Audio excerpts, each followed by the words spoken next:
spring of 2009, a loan officer named Garrett Voss stood at the edge of 40 acres of standing water in the river bottom of Polk County, Missouri, looked at the woman who owned it, and told her the land was a liability she should be glad to let the bank take.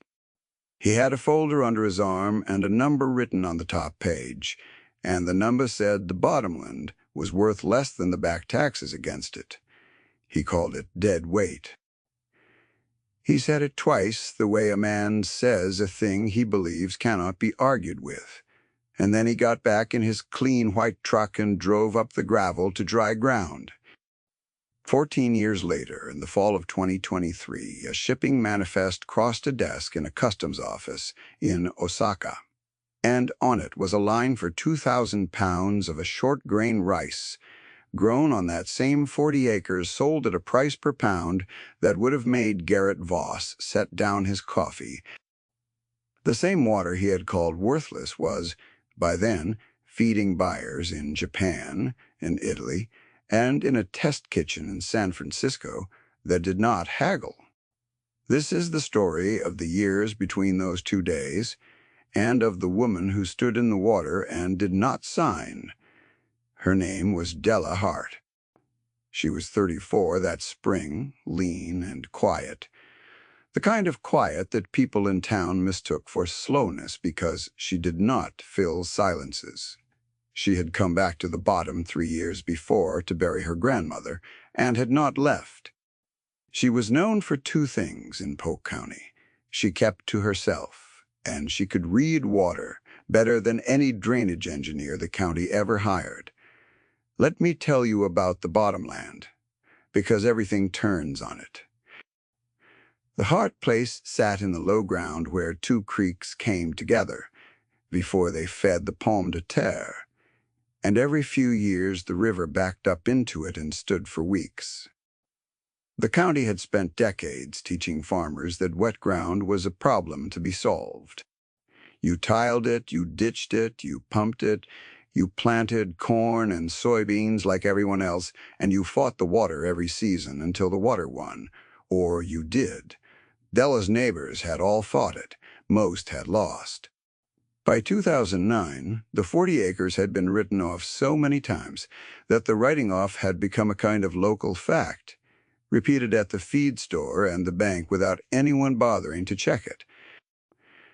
There was a logic to the writing off, and it was not a stupid logic. A farmer named Earl Pruitt had owned the next bottom over in the 4,980 seconds, and he had spent more money than he had trying to drain it, and the draining had not worked, and Earl had lost the place and moved to town and died there. People remembered Earl. When they looked at the Hart bottom, they saw Earl's ruin waiting to happen again. And they were not wrong to be careful. The mistake was not the caution.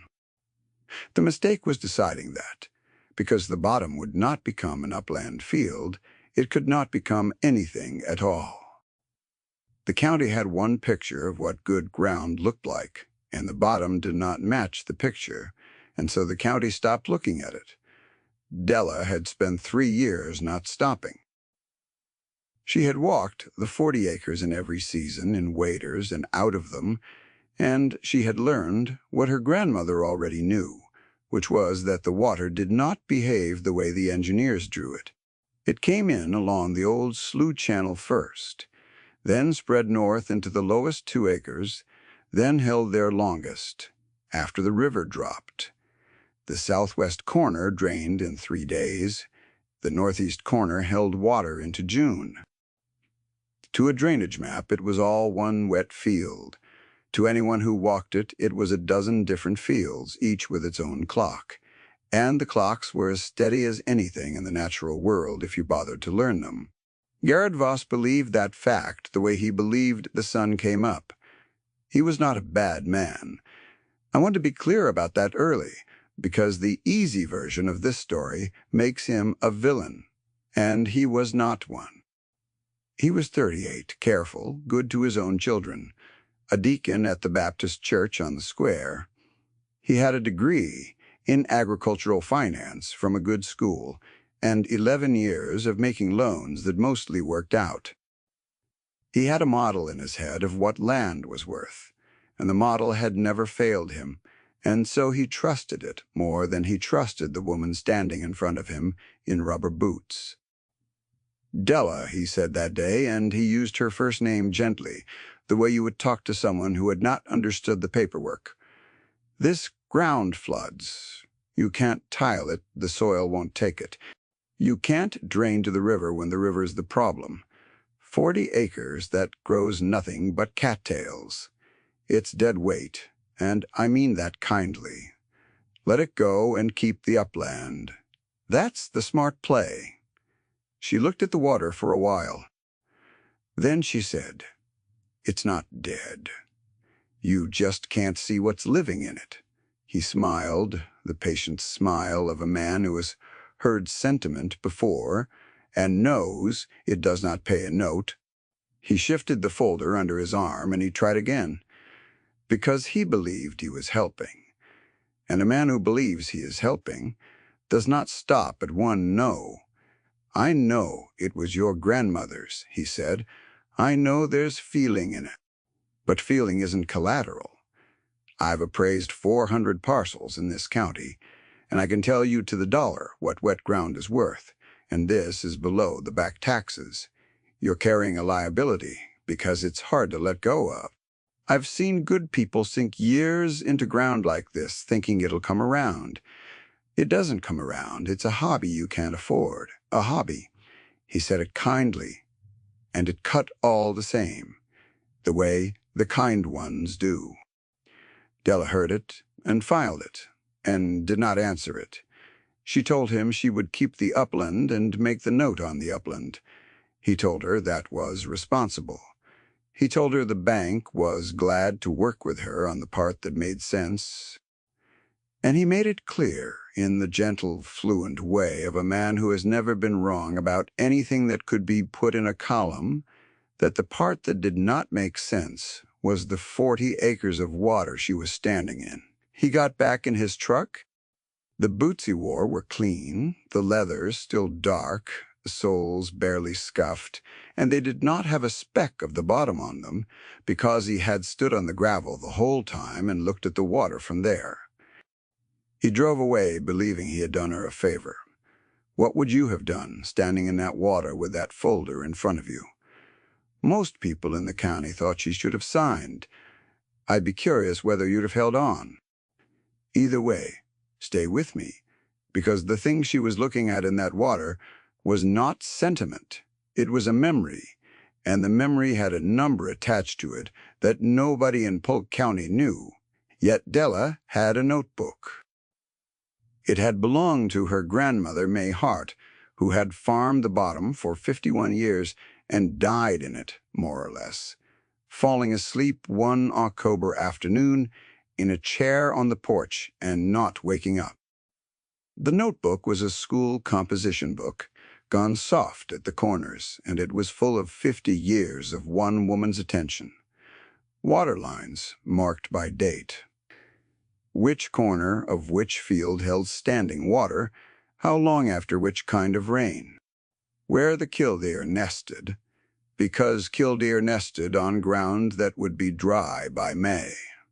And on the back pages, in handwriting that got shakier toward the end, notes about rice. Let me tell you about the rice, because this is the part the county never understood. May Hart's mother had come up the river from Arkansas in 1931, and she had brought with her a cloth sack of rice seed, a short-grain variety her own family had grown in the Grand Prairie, before the Depression scattered them. It was not a commercial variety. It had no name anyone could sell. It was simply the seed that family had saved, year after year, choosing the heads that stood up best in standing water, that ripened in the short Missouri season, that did not shatter and drop their grain before harvest. By the time it reached May's hands, it had been selected for that one piece of wet Missouri ground for 3 generations. It was, though no one in the county would have used the word, a landrace. A seed bred by a place and a family to fit exactly the conditions everyone else called a problem. Let me explain what that means, because the word does the work that the reveal will later confirm. A commercial seed is bred in a research plot somewhere far away to perform the same everywhere. Under irrigation, under fertilizer, under a spray schedule that holds the world steady around it. It is bred for the average, and it needs the average to be true. A landrace is the opposite thing. It is bred by survival on one piece of ground, by a family that saved seed only from the plants that lived through whatever that ground threw at them. A late flood, an early frost, a dry August. Every year, the weak plants died and the survivors went back in the sack, and after 90 years of that, the seed was not an average of anywhere. It was a precise answer to one place. It did not need the world held steady. It had already met the worst the bottom could do many times and remembered. May had grown a little of it every year, in the wettest corner, in a flooded paddy she made by hand, not because it paid, but because her mother had told her never to let the seed die. Della had eaten that rice at her grandmother's table her whole childhood, and had thought nothing of it. It was just the rice from the back 40. It tasted better than the rice from the store, sweeter and somehow heavier on the tongue. But a child does not know that means anything. What Della knew, standing in the water in 2009 with Garrett Voss driving away, was that there were 11 jars of that seed in the cellar, and that her grandmother had spent her last good year writing down exactly how to grow it. She had something else from her grandmother, too. A dog. And an old brown and white stock dog named Biscuit, who had been May's shadow for the last 6 years of the old woman's life, and had not understood why the chair on the porch went empty one October afternoon. Biscuit had attached himself to Della the way grief attaches itself without being asked, and he followed her into the bottom every day that first winter, and stood at the water's edge while she read the notebook on the bank, watching the ground the way the dog had watched it for the woman before her. He did not like the water. He would not go in past his chest.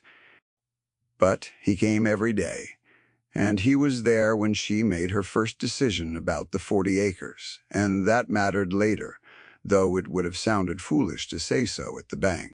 So she kept the upland to pay the note, and she kept the bottom, and she did not tell anyone what she meant to do with it. That was the first winter.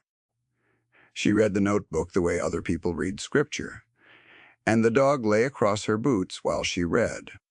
Now I have to introduce you to Cole Briggs because his story runs alongside Della's for the next 10 years, and you cannot understand what the bottom proved without watching what happened to him. Cole farmed 800 acres, 2 miles up the road, good upland ground, corn and beans. And he was everything the county admired. He was 41, ambitious, well-liked, and he believed in getting bigger. In 2010, he borrowed against his land to buy a new self-propelled sprayer and a combine with a cab nicer than most living rooms. And Garrett Voss wrote that loan and felt good about it because Cole was doing everything right. Cole farmed the way the extension office and the seed dealers and the bank all said to farm maximize the acres, plant the highest yielding hybrid, spray on schedule, scale up. It was a good plan. For a while it looked like the only sane plan in the county. Let me put real numbers on Cole's plan, because the numbers are the engine of what happens to him, and a story like this is only as honest as its arithmetic. The sprayer cost $340,000. The combine cost more. He financed both over 7 years, and the payments came to better than $9,000 a month between the two machines. Every month, in the months he harvested and the months he did not. On top of that ran the land payments on the acres he had borrowed against to expand, and the operating note he renewed every spring to buy seed and chemical and fuel, a note that had grown from $60,000 to better than $200,000. None of it was reckless by the standard of the time. Every banker and every agronomist in the state would have signed off on it, and Garrett Voss did. It was simply a machine with no slack in it. It ran on the assumption that every year would be at least an average year, and it had no answer at all for the year that was not. Della, meanwhile, spent 2010 building patties by hand and by old rented machine in the corner where the water stood longest. She studied where May's water lines fell. She learned that the bottom was not one wet field, but a dozen different micro-bottoms, each with its own schedule of flood and drain, and that her grandmother had known every one of them by heart. She planted her first real paddy of the family rice that May, a little under 2 acres, flooded by the creek the way the seed had been bred to want. Her whole operating cost that year was the rental on a small dozer for 3 days, the diesel to run it, and her own labor, which she did not count because she had nowhere else to spend it. She owed no one anything against the bottom. That was the part the county could not see as an asset, and that turned out to be the most valuable thing she owned. She did not tell the bank. She did not tell the feed store. When people asked what she was doing down on the bottom, she said she was managing it, and they took that to mean she was finally giving up on it, and they left her alone. The first harvest came in October of 2010. It was small, and it was clumsy, and she lost some of it to a flock of blackbirds she had not learned to outguess yet. But what she brought in was the sweetest rice she had ever tasted, and it had grown in standing water that would have drowned corn in a week. Biscuit treed the blackbirds and could not understand why it did no good. She had her grandmother's notebook open on the kitchen table that night, and she wrote under the last of May's entries in her own hand the date and the yield and a single line. The water is the crop, not the enemy. Let me tell you what that line meant, because it is the whole mechanism of this story, and I do not want you to take it on faith. Rice is one of the few grains that thrives with its roots underwater, because it can move oxygen down its own hollow stems to its roots, while the flood drowns out the weeds and the pests that would otherwise need spraying. A flooded paddy is not a damaged cornfield. It is a different system entirely, one that turns the standing water from a liability into a free defense against everything that eats a crop or competes with it. Della was not fighting the water anymore, she was using it. The same 40 acres that could not grow corn without a war could grow rice in peace. Think about what the flood does for free that Cole Briggs was paying for. A weed cannot germinate under 6 inches of standing water, so the paddy needs no herbicide, and the herbicide was one of the lines on Cole's operating note that climbed every year as the weeds learned to survive the spray. A flooded field holds its own moisture, so it does not break the first week. The rain quits the way a cornfield does, and the water does one more thing, slower and harder to see. It builds the ground instead of mining it. Year after year of flooding laid down silt and fed the life in the soil, so the bottom got richer the longer Della farmed it. While the upland got a little poorer every season, it was cropped hard and sprayed and pushed for yield. 2 pieces of ground in the same valley, and one was being spent down while the other was being built up, and from the road they looked like the opposite of what was true. That is the kind of knowledge that does not show up on a soil report. You can measure a field's drainage and its organic matter and its slope, and Garrett Voss had all those numbers, and not one of them told him the ground was perfect for something he had never thought to grow. His model measured the land against one question: will it grow corn and beans? The land answered no, and the model called it dead. But the land had never been asked the only question that mattered. By 2013, Della had 8 acres and paddies and was selling rice in 5-pound bags at the farmer's market in Springfield, 60 miles away, where there were enough people who cared about food to pay $4 a pound for something that tasted like nothing they had bought before. It was not a living. It barely covered the seed and the diesel. But it was proof, and she was patient, and the notebook told her the bottom could hold a great deal more than 8 acres if she read the water right. That was also the year the county's habit of underestimating the bottom arrived in her own kitchen, in the form of her nephew. Let me tell you about Wyatt. He was Della's brother's boy, 23, just out of the university with a degree in agricultural economics and a head full of everything the bottom was not. His father had left the county for a job in the city years before, and Wyatt had grown up suburban and come back that summer because he could not find work, and his aunt had a spare room. He thought she was wasting her life. He said so more or less that first week. "Aunt Della, I ran the numbers," he said one night at the table, and he had. He had actually built a spreadsheet, and he turned the laptop around so she could see it. 8 acres of a crop you sell in 5-pound bags at a farmer's market. The labor alone. You'd make more renting the whole bottom to a duck club. I'm not trying to be rude. The math just doesn't work. She did not argue with him. She had learned a long time ago that you do not win that argument with words.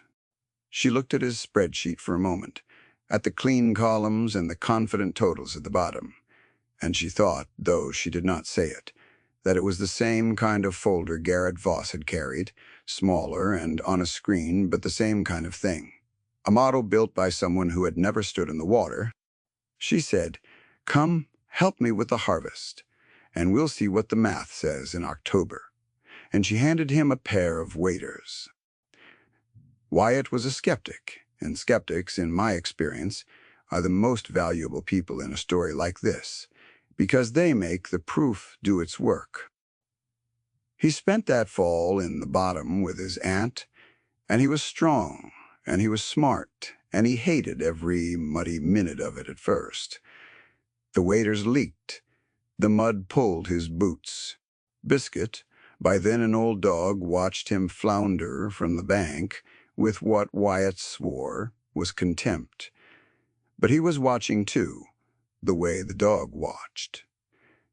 And what he watched began to argue with the spreadsheet. He watched the rice stand up in water that would have rotted soybeans. He watched his aunt walk to the northeast corner, one still August evening, and say it would rain hard within 3 days, and watched her say it not from the radio, but from the way the killdeer were moving and feeding low, and watched it rain hard 2 days later. He asked her how she knew. She said her grandmother had written it down 40 years ago, and she had only confirmed it. He went and found the page in the notebook in May's shaking late hand, the killdeer and the rain, and he sat with it longer than he meant to. He watched the buyers at the Springfield Market drive an hour to find her table and leave disappointed when she sold out by 10 in the morning. One of them, a chef from a restaurant Wyatt had heard of, asked Della whether she could grow 10 times as much, and Della said no, not without ruining it, and the chef looked at her the way you look at someone who has just turned down money and made sense doing it. Wyatt did not understand that look. Yet he filed it. Somewhere in that fall, though he would not have admitted it, The math started to look different to him because he had begun to suspect that his spreadsheet had been measuring the wrong things, the way Garrett Voss's folder had, and that the things it left out were the things that decided everything. Which brings us back to Cole Briggs, 2 miles up the road, who, in 2014, was farming more acres than ever and feeling the first squeeze he did not understand. His costs had climbed every year. Seed, chemical, fuel, the payments on the sprayer, and the combine. The hybrid corn yielded beautifully when the weather was kind, and the weather had been kind for a stretch, and so he had leaned harder into the only plan he knew. More acres, more inputs, more debt against more land. Garrett Voss kept writing the loans because the collateral kept appraising, and the model said it was all fine. Cole was not foolish. He was doing exactly what everyone with a credential had told him to do. He had simply built a system with no slack in it, a system that worked only as long as nothing went wrong. Let me tell you about the year something went wrong. The summer of 2017 came in hot and stayed hot. May was dry, June was drier, and by the middle of July the upland was cracking. The corn was curling its leaves to save itself, and the rain that should have come in those weeks did not come at all. It was the kind of drought that does not make the national news because it is regional and slow, but it broke farms all the same. The county had seen Cole's path as the safe one, and Della's as the gamble, and the summer of 2017 was about to grade both of them at once. There had been one more dismissal before it came, and I want you to have it because the label got fastened on the bottom 3 times across these years, and this was the last time anyone said it to Della's face before the drought made it impossible to say. It was the spring of that same year at the feed store on the square, and a seed dealer named Pruitt, no kin to the old Earl, said it loud enough that the men around the coffee pot could hear. He had heard Della was putting in more rice. He thought it was funny. Still farming the swamp, he said, and he grinned. And a couple of the men grinned with him because Pruitt sold them their corn seed, and you laugh at the dealer's jokes. Some folks would rather lose money the old way than make it the new way. It's a hobby is what it is. An expensive hobby in a mud hole. Della was not there to hear it. Wyatt was picking up a part, and he heard it. And he was surprised by how much it made him want to say something, he who had said nearly the same thing himself 4 years before. He did not say anything. He paid for the part and drove home and did not tell his aunt, but he remembered who had laughed. Then July came, and the rain did not, and the laughing stopped. Cole's 800 acres of corn, planted in a single hybrid for uniform harvest, all hit the same wall at the same time, because that was the point of uniformity. His sprayer could not spray rain. His combine sat in the shed. By August, the county extension agent was driving the back roads with a clipboard, estimating losses for the crop insurance and the disaster paperwork, and the number he wrote for Cole Briggs was the kind of number that ends a career. Field after field of the best advice money could buy, curing to brown, standing in the heat, and not a thing in the world to be done about it, but watch and tally. Garrett Voss drove those same roads that August. I want you to picture him, because the picture matters. The man who had called the bottom dead weight was now looking at 800 acres of dying corn that his own bank had financed, and the dust came up off the road behind his clean white truck and settled on fields that should have been green. He stopped at one point where the upland fell away toward the river, and from there he could see down into the Hart Bottom, and the bottom was green. It was the only green in the valley. 2 miles of cracked brown upland, and then a stand of rice the color of a healthy thing, because the creek still ran and the paddies still held water, and the seed that had been bred for flood did not care that the sky had quit. He did not understand it yet. He wrote it off as an accident of low ground-holding moisture, which it partly was, and he drove on. But Wyatt saw him stop. Purr. Wyatt was down in the bottom that day with old Biscuit lying in the shade of the truck, too stiff now to follow into the water, but still coming along every morning, out of habit, older than his joints. And Wyatt watched the loan officer's truck sit on the rise for a long minute and then move on. The dog lifted his head and watched it too, and Wyatt understood something his aunt had been trying to show him for 4 years. The thing the county called a weakness was the only thing in the valley still standing. He looked at the green water and the brown hills above it, and he did not need a spreadsheet to read that picture. That fall, Cole Briggs sat at his kitchen table with a stack of bills he could not pay, and a phone he did not want to answer. The drought had taken most of his corn, and what he salvaged sold into a market already glutted with whatever everyone else had managed to bring in. His payments did not stop, because his crop did. The sprayer payment came due. The combine payment came due.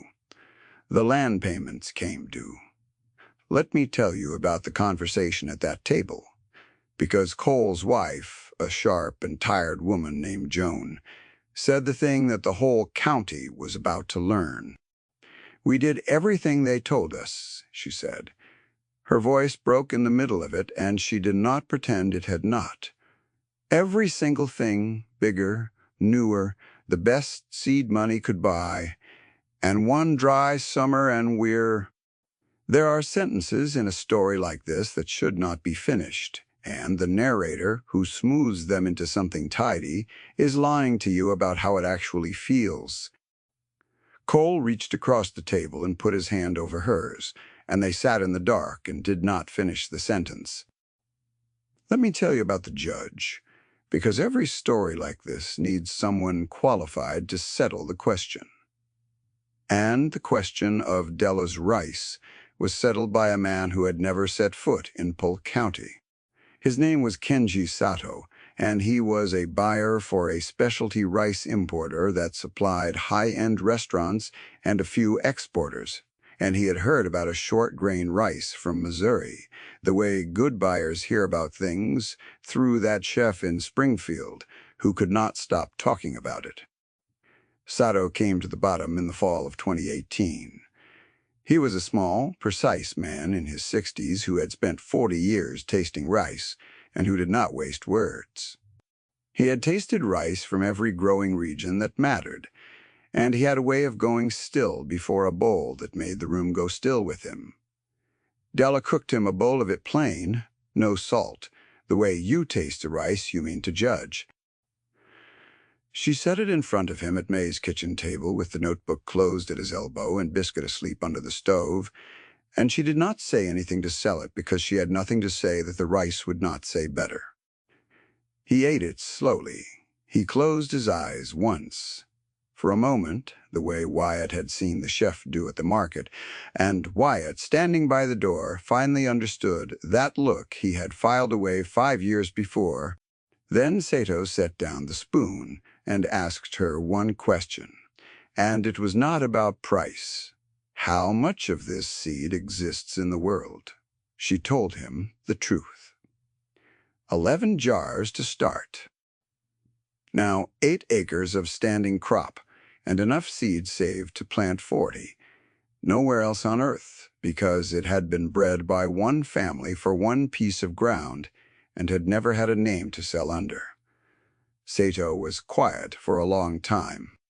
He looked at the closed notebook and at the woman, and at the window where the bottom showed gold in the late light. Then he told her what the rice was worth, and he did not negotiate, and the number he said was the number that would, 5 years later, cross a desk in Osaka. But I am getting ahead of the story, and the reveal is not the price. The reveal came that next October in the field with the whole county watching, and it was not a dollar figure at all. It was a count. Sato had asked for one thing before he would sign a contract. He wanted the crop measured by an independent standard, the yield per acre verified, because he was staking his own name on supplying it, and he needed to know the bottom could produce reliably.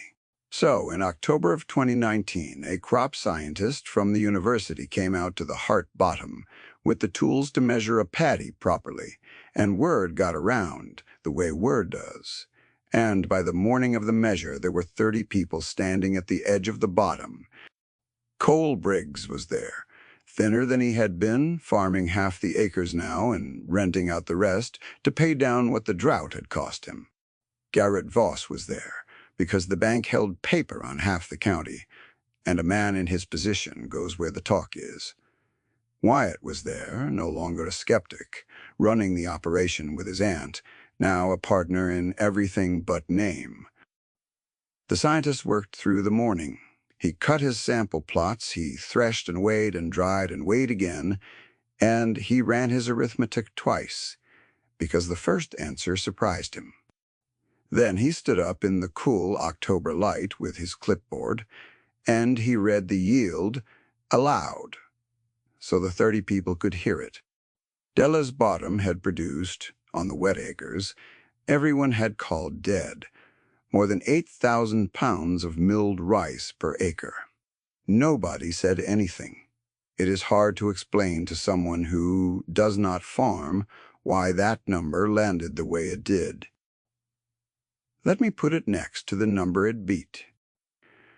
The drought-broken upland that Cole and Garrett and the whole county had bet on, the good ground, the smart ground, in a bad year, had produced almost nothing per acre, and in a good year produced a commodity that sold for pennies over the cost of growing it.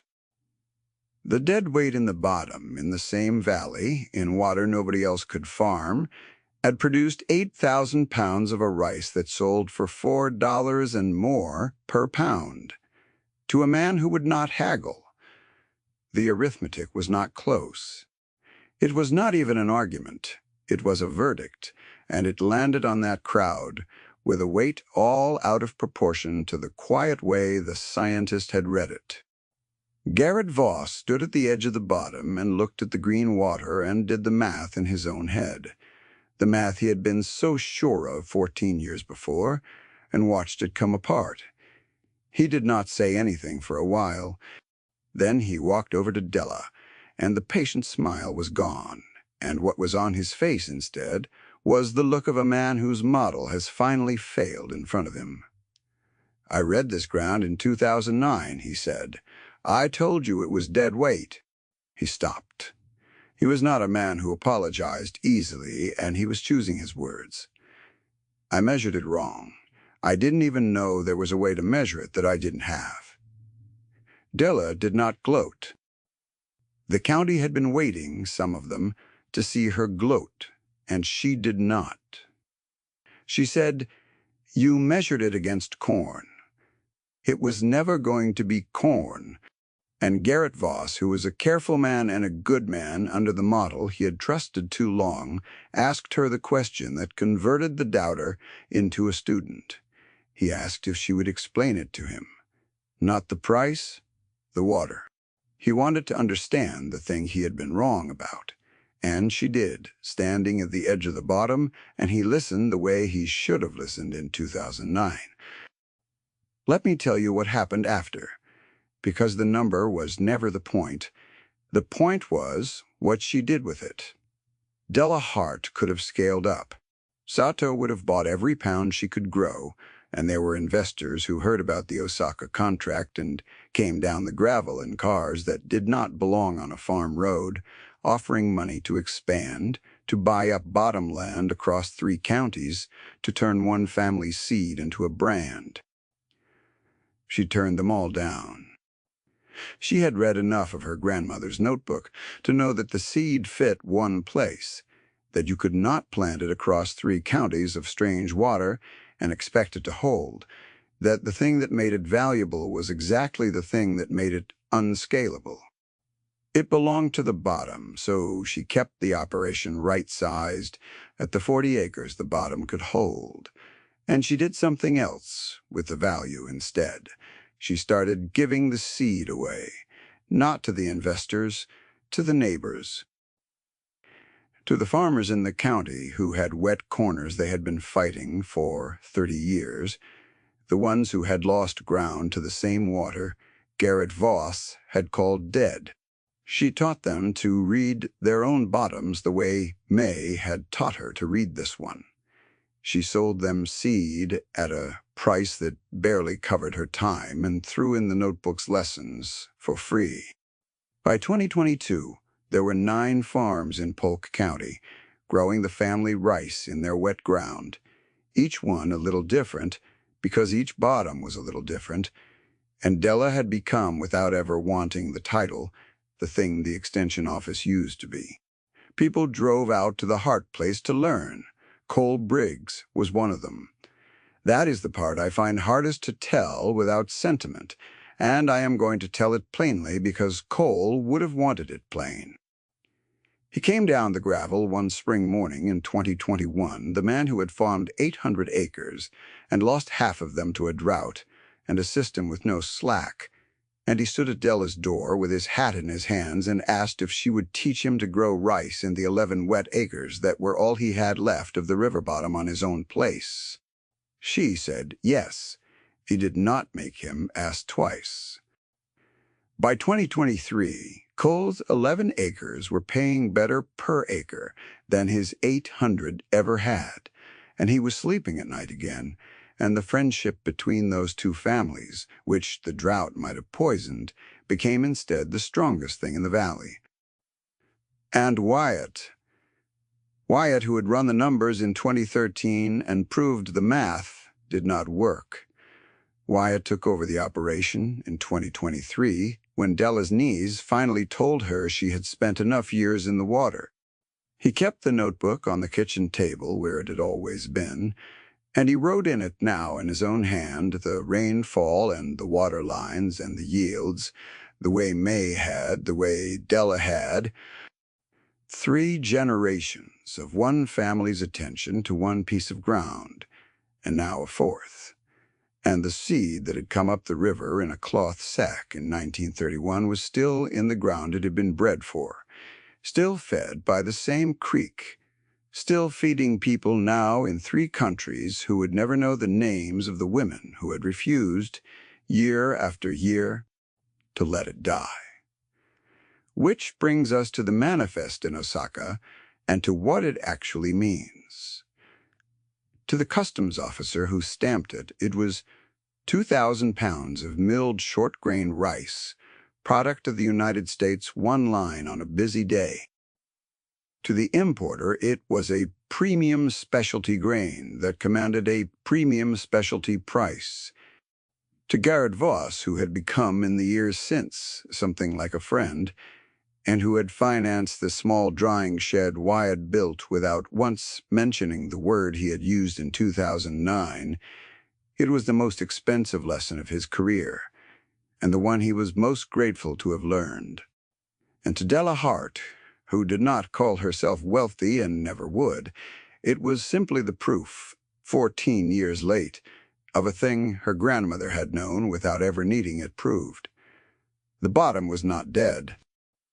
It had only been waiting for someone who knew what to ask of it. Let me tell you the thing this story is really about, now that you have the whole of it. There are 2 kinds of knowledge in the world, and they do not weigh the same, though one of them is much louder than the other. There is the knowledge that comes with a degree and a model, and a confident number on the top page of a folder. The knowledge that is wide and shallow and travels well, that can appraise 1,000 farms it has never walked and be right about most of them. Garrett Voss had that kind, and there's nothing wrong with it, and it built most of what we live in. But it measures only what it already knows how to measure. And it mistakes the edge of its measuring for the edge of the world. And there is the other kind, narrow and deep and slow. The kind that comes from one family watching one piece of ground for 90 years, writing down where the water stands and which corner dries first, and what the killdeer know that the radio does not. It does not travel. It cannot be scaled across 3 counties. It fits one place the way a key fits, one lock, and to the wide, confident knowledge, it looks like sentiment, like a hobby, like dead weight. Right up until the dry summer comes, and the wide knowledge cracks in the heat, and the narrow, deep knowledge, the despised and local and patient thing, is the only green left in the valley. What a system measures and what is truly valuable are 2 different things. The bottom taught the whole county that in the end, the way the slow truths always teach, by outlasting the fast ones. Mayhart knew it.